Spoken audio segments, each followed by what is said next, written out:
Evangelho de Marcos, capítulo 8. Nova multiplicação dos pães. Naqueles dias, uma grande multidão novamente se ajuntou, e não tendo as pessoas com o que se alimentar, chamou Jesus os discípulos e lhes compartilhou: Tenho compaixão desta multidão. Já se passaram 3 dias que estão comigo e não têm o que comer. Se eu os enviar de volta às suas casas, em jejum, vão desfalecer pelo caminho, pois alguns deles vieram de longe. Entretanto, os discípulos alegaram: Onde neste lugar desabitado seria possível alguém conseguir pão suficiente para alimentar a todos? Indagou-lhes Jesus: Quantos pães tendes? Ao que afirmaram eles: 7. Então ele orientou o povo a reclinar-se sobre o chão, e após tomar os 7 pães e dar graças, partiu-os e os entregou aos seus discípulos para que estes servissem à multidão. E assim foi repartido entre todas as pessoas. Havia também alguns peixes pequenos. Da mesma forma, ele deu graças e ordenou aos discípulos que os distribuíssem. Todas as pessoas ali reunidas comeram até se saciar, e ainda recolheram 7 cestos grandes, cheios de pedaços que sobraram. Na multidão havia cerca de 4.000 homens. Então Jesus despediu-se do povo. Logo depois entrou no barco com seus discípulos e dirigiu-se para a região de Dalmanuta. Os fariseus querem um sinal. Os fariseus se aproximaram e começaram a questionar Jesus. Então o tentaram e, para prová-lo, pediram que lhes apresentasse um sinal miraculoso do céu. No entanto, Jesus suspirou profundamente e lhes afirmou: Por que pede esta geração um sinal dos céus? Com certeza vos afiguro que para esta geração não haverá sinal algum. E deixando-os, voltou a embarcar e rumou para o outro lado.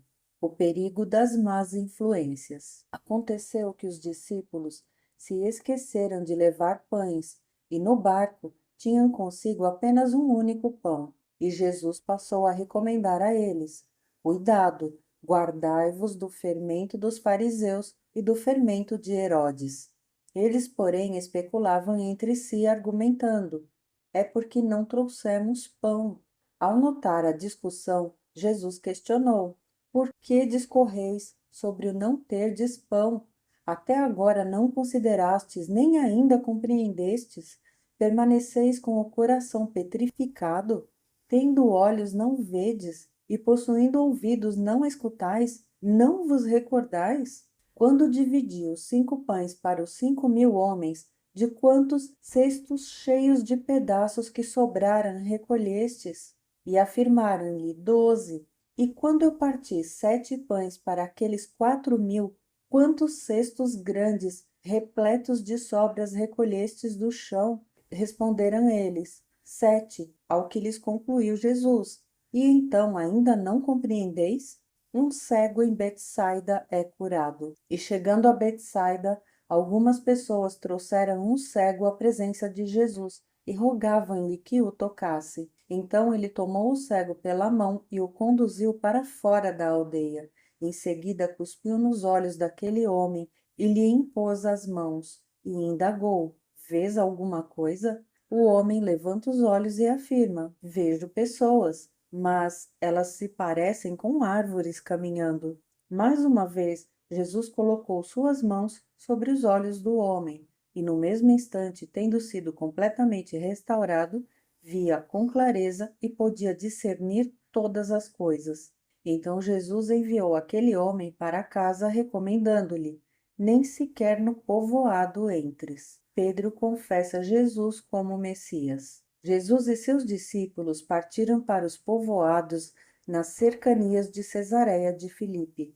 No caminho, ele lhes inquiriu: Quem dizem as pessoas que eu sou? Ao que eles informaram: Alguns comentam que és João Batista, outros Elias, e ainda há quem afirme que és um dos profetas. Então lhes questionou: Mas vós, quem dizeis que eu sou?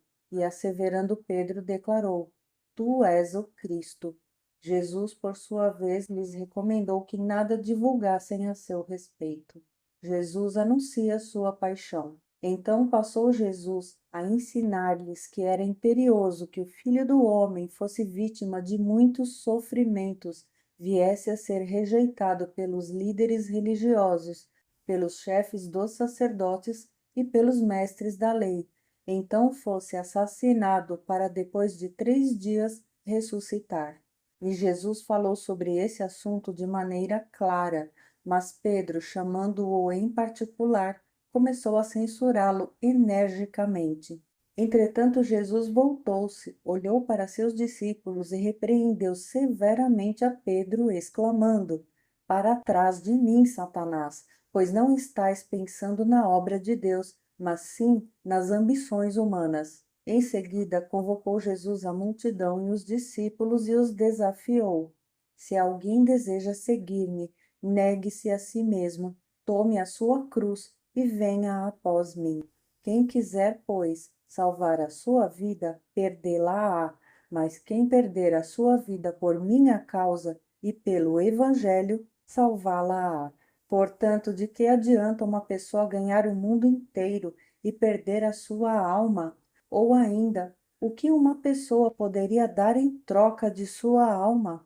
Assim sendo, numa época como esta de incredulidade e perversidade, se alguém tiver vergonha de mim e dos meus ensinamentos, então o Filho do Homem, quando voltar na glória do seu Pai, juntamente com os santos anjos, também a essa pessoa não oferecerá honra.